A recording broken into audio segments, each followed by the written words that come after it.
മോഷ്ടിച്ച ബൈക്കുമായി കടന്ന പ്രതിയെ പോലീസ് പിടികൂടി. വയനാട് അമ്പലവയൽ വടുവഞ്ചാലിൽ പുത്തൻ വീട്ടിൽ ദിലീപ് ആണ് പോലീസ് പിടിയിലായത്. ഇന്ന് ഉച്ചയോടെ തിക്കോടി റെയിൽവേ സ്റ്റേഷൻ പരിസരത്ത് വെച്ചാണ് വടകര റൂറൽ എസ്.പിയുടെ സ്പെഷ്യൽ സ്ക്വാഡ് ടീം ഇയാളെ പിടികൂടിയത്. ഷൊർണൂർ സ്വദേശിയായ ശ്രീജിത്തിൻ്റെ ബൈക്കാണ് ഇയാൾ മോഷ്ടിച്ചത്. കഴിഞ്ഞ മെയ് മാസത്തിൽ ജോലിക്ക് പോകാൻ വേണ്ടി റോഡരികിൽ പാർക്ക് ചെയ്ത ബൈക്കാണ് പ്രതി മോഷ്ടിച്ച് കടന്നുകളഞ്ഞത്.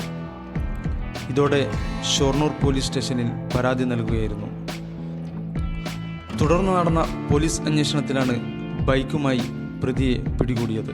പയ്യോളി പോലീസ് സ്റ്റേഷനിൽ എത്തിച്ച പ്രതിയെ ഷൊർണൂരിൽ നിന്നെത്തിയ പോലീസ് സംഘത്തിന് കൈമാറി.